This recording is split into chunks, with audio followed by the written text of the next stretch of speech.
하느님께서 말씀하시기를 이제 내가 온 땅 위에서 씨를 맺는 모든 풀과 씨 있는 모든 과일나무를 너희에게 준다. 이것이 너희의 양식이 될 것이다. 창세기 1장 29절.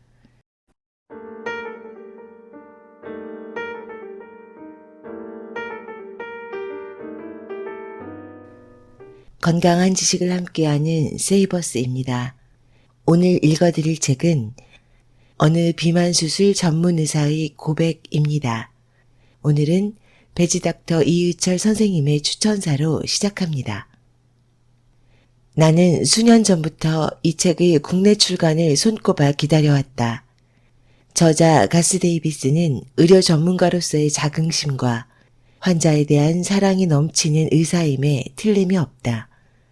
고된 의대생과 외과 레지던트 시절을 보내고 2000년대 초반 이제 막 주목받기 시작한 비만 수술로 부와 명예를 거머쥐기 시작한 전도유망한 35세의 비만 수술 전문의가 자신의 전공인 비만 수술을 포기하고 자연식물식으로 비만을 치료하기 시작했다면 이를 어떻게 이해할 수 있겠는가? 동종 업계에 종사하는 사람으로서 환자에 대한 사랑, 전문가로서의 자긍심, 그리고 경제적 이득을 포기하더라도 결코 외면할 수 없는 진실을 알게 되었다는 것 말고는 달리 이런 결단을 이해할 길이 없다.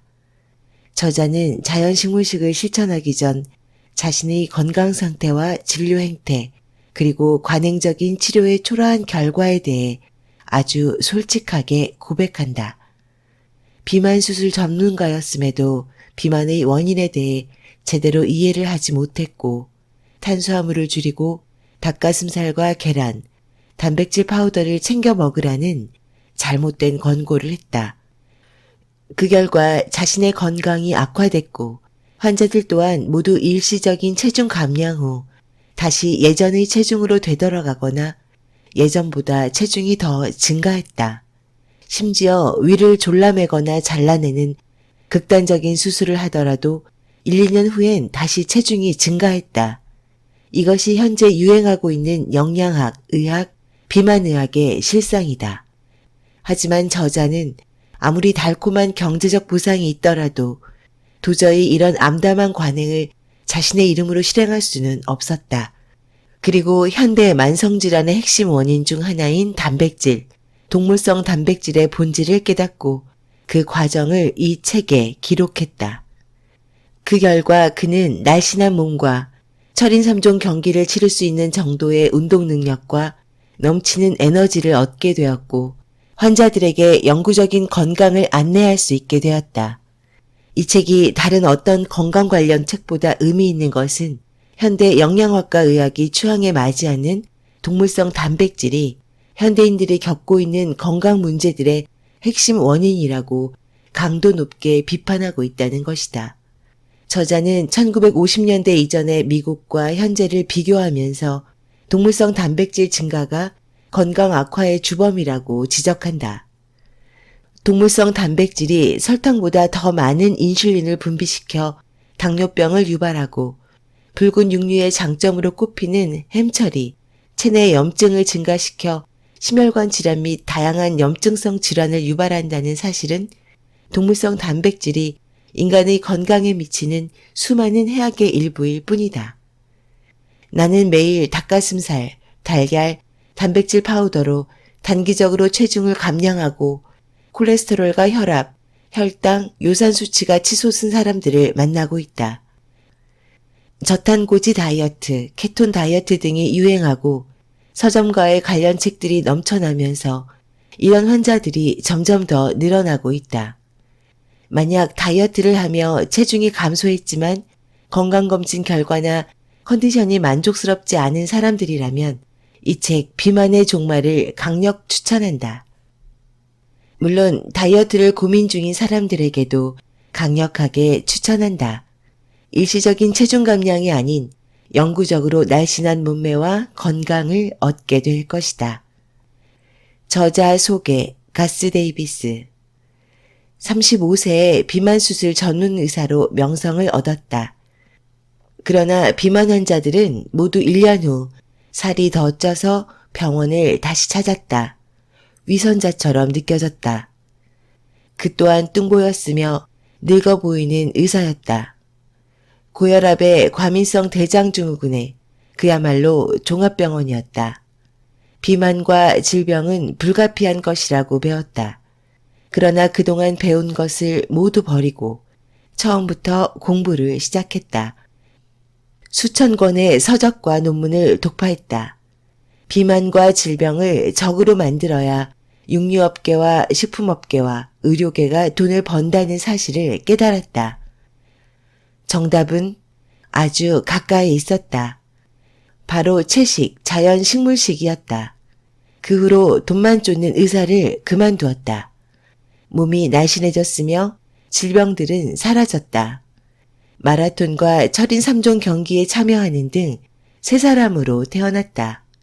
자신의 체험을 환자들과 공유하며 건강하게 살을 빼주는 참 의사의 길을 걷고 있다. 책의 큰 목차 1장 나는 뚱뚱하고 늙어 보이는 의사였다. 2장 나도 한때는 단백질 찬양론자였다. 3장 본격적인 공부를 시작하다. 4장 우리는 어쩌다 단백질 신봉자가 되었나. 5장 비만의 원인은 탄수화물이 아니다. 6장 과잉 단백질은 인간에게 위험하다. 7장 그렇다면 어떻게 시작해야 하나요? 이제 책의 본문을 발췌해서 읽어드리겠습니다. 오늘은 1장 나는 뚱뚱하고 늙어 보이는 의사였다의 일부를 읽어드리겠습니다. 나는 거울에 비친 내 모습이 마음에 들지 않았다. 볼은 빵빵했고 몸은 둔해 보였고 뱃살은 출렁거렸다. 나는 그때 고작 35살이었는데 폭삭 늙어 보였다. 얼굴살은 늘어져 있었고 눈에는 다크서클이 깊게 드리워져 있었다. 얼굴은 아침에 겨우 잠에서 깬 사람처럼 피곤해 절어서 의욕이 하나도 없어 보였다. 나는 외과 의사였다. 그것도 비만 수술 전문이었다. 그러나 내 몸은 전혀 날씬하지도 않았고 심지어 건강해 보이지도 않았다. 나는 내 몸이 느끼는 그대로였다. 뚱뚱하고 늙어 보이는 젊은 의사. 이해가 가지 않았다. 나는 특별히 건강하지는 않아도 최소한 정상이라고 생각했다. 또한 내가 아는 모든 의사들이 건강하다고 생각했던 음식 습관을 가졌었다. 매일 아침 달걀과 베이컨을 먹었다. 점심에는 더블 치즈버거나 빵 사이에 두꺼운 고기가 들어있는 칠면조 샌드위치를 먹었다. 저녁에는 스테이크나 바비큐나 스파게티, 미트볼을 먹었다. 단백질이 풍부한 식단이었다. 단백질이 매우 풍부했다. 나는 환자들에게도 그렇게 먹으라고 권장했고 환자들은 그대로 따랐다. 사실 일부 의욕이 넘치는 환자들은 권장량보다 더 많이 먹었다. 그리고 운동도 권장했는데 실제로 실천한 환자는 거의 없었다. 나 역시 운동을 하지 않았다. 너무 피곤하고 지쳐서 몸을 움직일 수조차도 없었기 때문이다. 비만과 질병에 찌든 나 자신이 형편없이 무능하게 느껴졌다. 나는 환자들이 살을 빼도록 도와주는 것뿐만 아니라 그들이 건강해지도록 돕고 싶었다. 나는 내가 배운 모든 것들에 대해 의문을 품기 시작했다. 나는 의대에서 질병은 인간에게 불가피한 숙명이라고 배웠다. 인간이란 심장병과 당뇨병과 암과 알츠하이머병 같은 만성질환에 걸릴 수밖에 없는 필연적인 존재로 알고 있었다. 우리가 질병을 막기 위해 할 수 있는 일은 별로 없었다. 그저 약을 복용하는 것이 전부였다. 만일 약에 부작용이 생기면 또 다른 약으로 치료했다.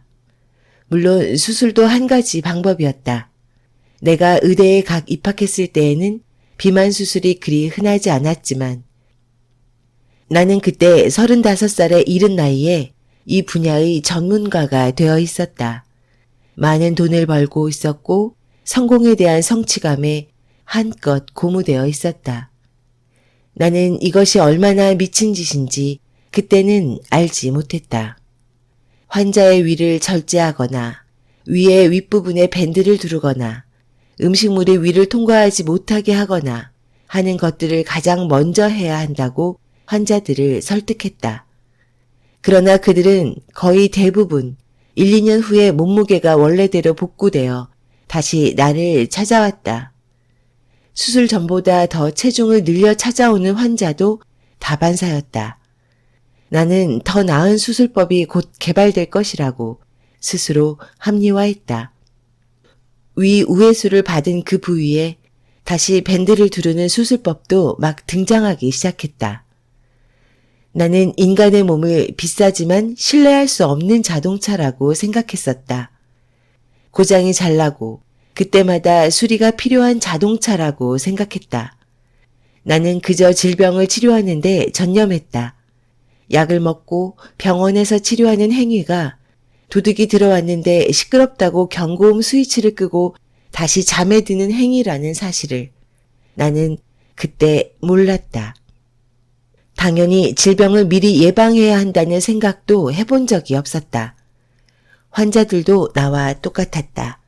내가 환자들에게 심각한 질환, 즉 당뇨나 심장병에 걸렸다고 말하면 환자들은 대부분 체념하는 표정을 지었다. 언젠가는 이럴 줄 알았다는 표정이었다. 그날 이후로 나는 결심했다. 이대로 둘 수는 없다. 나는 더 이상 건강관리는 철저히 무시한 채 질병 치료에만 전념하지는 않을 것이다. 나는 더 이상 고통받는 환자들에게 무리한 요구를 하지 않을 것이다.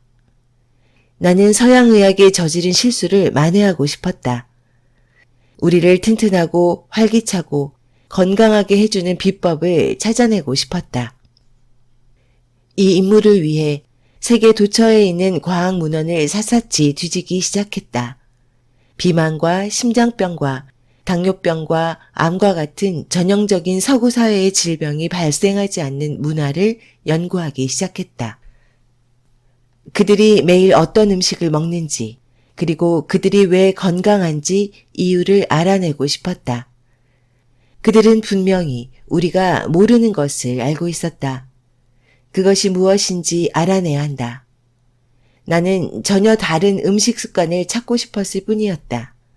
또 다른 제3의 다이어트 비법을 원하지 않았다는 말이다. 사람들은 황제 다이어트, 구석기 다이어트, 저탄고지 다이어트 등 수없이 많은 다이어트를 시도했지만 모두 실패했다. 물론 몇 명은 첫 달에 몇 킬로그램 정도 살을 빼기도 했을 것이다. 또한 6개월 동안 10에서 20kg 살을 뺀 사람도 있을 것이다. 그러나 대부분은 1년 안에 체중이 원상복귀되어 다시 나를 찾아왔다. 오히려 처음보다 체중이 더 늘어난 환자도 많았다. 엄청난 비용을 들여 위수술을 받은 환자들도 체중이 원래대로 돌아왔거나 더 불어서 찾아왔다. 이것은 절대로 일어나서는 안 되는 일이었다. 그렇다. 더 이상의 다이어트는 없다. 끼니 때마다 칼로리를 계산하거나 음식의 유혹에 저항하는 따위의 긴급 처방으로는 해결이 안 된다. 그 대신 건강한 음식 습관을 배워야 했다. 나는 서양의학의 창시자인 히포크라테스의 지혜를 따르고 싶었다. 음식이 약이 되게 하고 약이 음식이 되게 하라. 히포크라테스는 이미 2500년 전에 이렇게 말했다. 나는 그때부터 하얀 가운의 권위를 벗어던지고 다른 사람들의 말에 귀 기울이기 시작했다. 나는 그때부터 비과학적이라고 냉담했던 현자들과 선인들의 가르침에 가까이 다가가기 시작했다. 어느 따뜻한 햇살이 내리쬐는 오후에 이런 결심을 했다. 그리고 그 결심이 실천으로 이어져 마침내 이 책이 탄생하게 된 것이다. 나는 신선한 과일과 채소와 통곡물을 먹으면 비만도 질병도 없다는 현자들과 선인들의 가르침에 따랐을 뿐이다. 가장 먼저 살이 빠지기 시작했다. 지방은 근육으로 바뀌었고 무기력함은 에너지로 대체되었다. 나는 이제 넘쳐나는 에너지를 감당할 수 없어서 마라톤을 하고 있으며 철인 3종 경기에 도전하고 있다. 더 이상 배고프지도 않고 질병도 사라졌다. 건강검진 결과의 모든 수치도 거의 완벽해졌다. 불과 몇 달 만에 일어난 일이다. 지금 거짓말을 하고 있는 것이 아니다. 더 중요한 것은 나와 함께 실천한 환자들 모두 똑같은 결과를 갖게 되었다는 엄연한 사실이다. 채식에 도전하기로 동의한 환자들은 위수술을 받지 않게 되었다. 그들은 다른 어떤 노력도 없이 순전히 음식으로만 몸을 바꾸었다. 그들은 칼로리를 계산하지 않았고 먹는 것을 제한하지 않았지만 배고픔을 거의 느끼지 않았다. 그들 역시 건강 수치가 매우 양호하고 에너지가 넘친다. 이전에 위수술을 받은 후 음식을 바꾼 환자들 역시 체중과 건강 모든 면에 있어서 기대치를 훨씬 능가하고 있다. 나는 예전처럼 돈을 많이 벌지는 못하게 됐지만 자존감을 회복했다. 질병을 치료하는 진정한 의사가 된 것이다. 지금 나 자신의 경험만을 얘기하고 있는 것이 아니다. 또한 나는 지금 내가 경험한 환자들만의 이야기를 하고 있는 것이 아니다. 이제 미국을 비롯한 서양 국가들, 그리고 중국과 일본과 한국과 같은 나라들도 단백질 중독자들의 나라가 되었다. 그들은 모두 수없이 많은 다이어트를 경험했고 수없이 많은 금액을 병원에 지불했는데도 말이다. 어찌 된 일인가? 의사들이 질병을 적으로 보는 이유. 과잉 단백질의 무시무시한 문제점을 발견하기 전에 나는 의대에서 배운 많은 이론들을 애써 잊어야 했다. 첫 번째 이론은 질병은 보통 이유 없이 발생한다는 것이었다. 지금 생각해보니 나 자신이 의사로서 질병은 정말 필연적인 것인지 아닌지 궁금해 본 적도 없었다. 지금 이 책을 읽고 있는 모든 의료인들도 이 점은 부인할 수 없을 것이다. 단지 질병은 불가피한 것으로 생각했고 어떻게 치료할 것인가에만 관심을 가졌다. 환자들은 이 전쟁의 주체가 아니었다. 질병 치료가 환자를 위하는 것임에도 불구하고 환자는 그저 인형에 불과했다. 모든 비용을 환자들이 내고 수술 후에 따르는 부작용마저 환자들의 몫이었는데도 말이다. 그런데도 이 전쟁은 의사와 질병 사이의 싸움이었다는 말이다. 이것이 우리 의사들이 교육받은 방식이었다. 사실상 미국의 모든 의사가 지금도 이런 관습적인 방식으로 교육을 받고 있다. 우리는 질병 연구에 수천 시간을 투자하지만 질병이 왜 발생하는지에 대해서는 생각조차 해보지 않는다. 논리적인 인과관계를 위해 질병의 원인을 미신으로 대체해보자. 암은 전신 불균형의 결과가 아니라 외부의 침입자이자 괴물이다. 심장병은 지방 과다와 만성염증의 결과가 아니라 유전적이다. 당뇨병은 혈당을 지속적으로 상승시키는 식단의 결과물이 아니라 그저 특별한 사람에게만 생기는 운이 나쁜 질병이다. 우리 의사들은 각각의 질병을 하나의 적으로 본다. 실제로 각각의 질병은 각각의 전문 의사가 치료한다. 만일 심장병과 당뇨병이 둘 다 있는 환자라면 2명의 전문의가 따로 약을 처방하고 수술을 한다. 가장 심각한 것은 이 과정에서 환자를 제3자로 취급한다는 것이다. 환자들은 자신들이 가진 질병으로 구별된다. 202호실의 대장암 환자가 아니라 202호실의 대장암이 수술 대상이다. 환자를 치료하는 것이 아니라 질병과 싸운다는 말이다. 이러한 사고방식은 의학을 매우 공격적으로 만들었다. 나는 수술이나 약으로 질병을 정면 돌파해야 했다. 감정적이 되어서는 안 된다. 질병이 있으니 없애버려야 할 뿐이었다. 많은 사람들은 제약회사가 의사들에게 리베이트를 주기 때문에 과도한 약을 처방한다고 비난한다. 또한 의사들이 약사와 결탁해서 돈을 벌기 때문에 과도하게 약을 처방한다고 비난한다. 당연히 외과 의사들도 마찬가지로 환자에게서 더 많은 돈을 뜯어내기 위해 수술을 한다고 비난한다. 물론 의료계에도 사기꾼들은 있다. 그러나 내가 아는 대부분의 의사들은 약물을 처방하고 수술을 하는 것이 질병과 가장 효과적으로 싸우는 방법이라고 배웠기 때문에 그대로 실천하는 것뿐이다. 그렇게 오랫동안 전문 교육을 받았는데 리피터 20mg을 복용하고 다음 주에 심장수술 일정을 잡읍시다가 아니라 식사에 더 신경을 쓰셔야 한다 라고 말할 수 있을까? 그렇게 말한다면 환자들은 그 의사를 전문가로 인정하지 않을 것이 분명하다. 세상이 그렇다는 말이다. 환자들 역시 본인의 노력을 기울이지 않고 빠른 효과를 기대한다. 의사들이 알아서 드라마틱한 조치를 취해주기 바란다.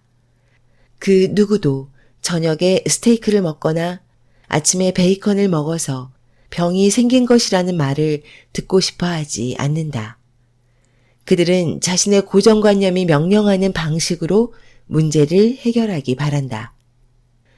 지금까지 가스 데이비스가 쓴 비만의 종말 1장의 일부를 읽어드렸습니다. 이 책은 사이먼 북스에서 출판되었는데요. 사이먼 북스는 채식 중심 서적을 전문적으로 출간하는 출판사입니다.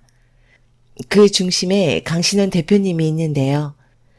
그는 출판사의 운영과 함께 번역도 하고 있습니다. 책을 읽다 보면 강신원 대표의 철학이 번역 곳곳에 묻어나는 것을 느낄 수 있습니다. 저는 이분의 글을 좋아하는데요. 번역자 강신원 대표의 글로 마무리하겠습니다. 대학 친구가 있었다. 나는 그 친구 집에 놀러 가기를 좋아했다. 성격이 시원시원한 여장부 스타일의 친구 어머님은 키도 크고 몸집도 무척 크셔서 70-80kg 정도 나가지 않았나 싶다. 걸으실 때마다 거실 마루가 쿵쿵 울렸으니 말이다. 명절에 놀러 갔는데 아침부터 고기를 먹고 고스톱을 치고 점심에는 옆에서 전을 부치면서 고스톱을 치고 다시 저녁에는 기름진 고기와 술을 마시는 시간들이 이어졌다. 친구를 비롯해서 온 식구들의 몸집이 무척 컸던 기억이 새롭다. 힘이 붙여 잘 못 먹는 내게 친구 어머님은 야, 사내 자식이 고기 팍팍 안 먹고 뭐하노? 하셨다. 오래전에 그 친구로부터 어머님의 입원 소식을 들었다. 그때 연세가 겨우 60대 초반이었다. 심장마비였다.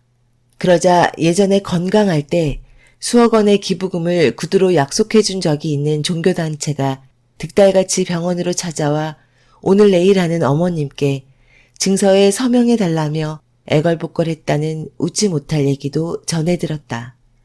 병원 특실에 누워 각종 첨단 의료기기의 도움과 최고 의사들의 치료를 받았지만 소용이 없었다. 사업으로 많은 재산을 모았던 어머님이 갑자기 사망하시자 집안은 재산 분배 문제로 풍비박산이 났다. 형제 자매들은 서로 원수가 되었고 조카들까지 서로 만나지 않는 사이가 되어버렸다. 친구 어머님이 고기 때문에 죽었다라고 단정할 수는 없지만 고기가 사람 잡았다라고 나는 말할 수 있다. 모든 혈관병의 원인은 과도한 지방 섭취라는 사실을 이제는 아무도 부인하지 못한다. 그런데 과도한 단백질 섭취가 문제라고 주장하는 1인이 있으니 이 책의 저자 가스 데이비스 박사다. 육류는 지방과 단백질이 합쳐진 한 몸이기 때문이다. 이 무식하고 용감한 형제들이 문제다. 최근 10여 년 동안 양심 의사들의 모임인 베지닥터를 비롯한 각종 채식 단체와 비건 모임들이 활발히 활동해왔다. 그 결과로 고기를 먹어야 힘이 난다 해서 골고루 먹어야 되는 거 아닌가요로 갔다가 이제는 채식이 좋은 줄은 알겠는데 정도가 되었다. 진실은 숨겨지기도 하지만 과학은 끊임없이 진실을 향한다고 나는 생각한다. 돌아보면 우량아로 키우려면 분유를 먹여야 한다던 시절도 있었다. 그러나 지금은 누구나 모유가 최고라고 생각하게 되었다. 편도선은 신의 실패작이었다가 지금은 외부의 독성물질을 걸러내고 치료하는 대표적인 림프 주머니로 제자리를 찾게 되었다. 맹장은 불필요한 장기였다가 소장과 대장 사이의 중요한 필터로 수정되었다. 남성의 귀두 포피는 불결하고 불필요한 것이었다가 성기를 보호해주고 성감을 올려주는 신의 한 수로 제자리를 찾았다. 이제 누구도 분유가 아이에게 좋다거나 편도선 수술과 맹장 수술과 복용 수술을 당연한 것으로 생각하지 않게 되었다. 과학이 이렇게 진실로 향하는 지금, 또 다른 곳에서는 새로운 상품들이 쏟아진다. 자석 팔찌가 사라지자 티타늄 팔찌가 나타났고 육각수가 사라지자 미네랄 워터가 나타났다. 지금도 무슨 마그네슘제와 프로바이오틱스로 계속 서민들의 주머니를 털어가고 있다. 속았다 싶은 생각이 드는 순간 또다시 새로운 것이 나타나 현란한 말 솜씨로 우리를 속이기 시작하는 것이다. 어느 날 광우병 미국 소보다 우리 것이 좋은 것이라며 한우협회가 나타났다가 또 한돈협회가 나타나 위세를 자랑하기 시작하더니 얼마 전 TV를 보다가 깜짝 놀랐다. 안전한 우리 광어를 먹자는 광고였는데 그 광고의 스폰서가 한국광어양식협회였다. 한우협회도 있고 한돈협회도 있는데 광어협회가 무슨 문제냐고 할 수도 있다.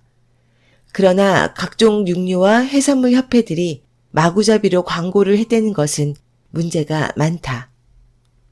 신문과 방송과 각종 매스컴이 진실을 얘기할 수 없는 환경이 조성되기 때문이다. 과수원 주인과 채소가게 주인이 어떻게 대자본의 광고와 홍보를 맞받아칠 수 있겠는가? 당신은 당신에게 매달 생활비를 주는 사람에게 나쁜 놈이라고 공개적으로 말할 수 있는가? 방송국은 광고를 통해서 자사의 자금을 대주는 각종 협회의 이익에 반하는 이야기를 공개적으로 할 수 있을까? 절대 할 수 없다. 미디어가 진실을 말할 수 없는 환경이 되어버렸다는 말이다. 나는 음식을 바꾸어서 몸도 바꾸었고 생활도 바꾸었고 인생도 바꾸었다. 그래서 나는 지금 행복을 찾았고 그것이 진실이라고 믿게 되었다. 그런데 방송국은 나를 초청해서 그 진실된 이야기를 방송에 내보낼 수 있을까? 절대 그럴 수 없다. 10여 년 전에 MBC에서 목숨 걸고 편식하다라는 프로그램을 방영해서 세상을 놀라게 했던 적이 있다. 황성수 박사님과 이태근 선생님을 비롯한 채식인들이 나와서 채식으로 새 생명을 되찾아가는 이야기였다. 나는 또한 KBS의 생로병사의 비밀을 즐겨보던 일인이었다. 이 프로그램에서는 채식으로 살이 빠지고 생리통이 사라졌으며 흰머리가 검은 머리로 변한 놀라운 사례들을 소개했었다. 그러나 나는 지금 이 프로그램을 거의 보지 않는다. 무슨 성분을 먹으라든가 위 수술 전문의를 소개한다든가 대장암에 유명한 병원을 소개한다든가로 바뀌었기 때문이다. 용기 있게 진실을 알리기보다는 돈이 되는 프로그램으로 바뀌었다는 말이다. 이 책의 저자 가스 데이비스 박사는 비만 수술로 돈을 벌었고 그 분야에서 명성을 얻었던 사람이다. 그는 왜 그 따뜻한 온실을 박차고 진실이라는 야생으로 뛰쳐나간 것일까? 그는 왜 정신 나간 사람들 사이에서 벗어나 내부 고발자가 되었을까? 진실을 깨닫자 새로운 세상이 열렸기 때문이다. 나는 미국에서 날아온 귀한 소식을 헉헉거리며 달려와 전하는 통신 연락병으로서 돈으로 진실을 얻을 수는 없다는 그의 목소리를 전달하는 일에 또 한 번의 큰 보람을 느낀다. 인생의 참된 목적은 다수의 편에 서는 것이 아니라 정신 나간 사람들 사이에서 벗어나는 것이다. 마르쿠스 아우렐리우스. 인간은 채식 중심의 식사를 통해서 건강해지고 맑아질 수 있습니다. 진정한 다이어트와 건강에 관심 있는 분들은 이 책 비만의 종말을 꼭 한번 읽어보시길 추천드립니다. 지금까지 건강한 지식을 함께하는 세이버스였습니다. 감사합니다.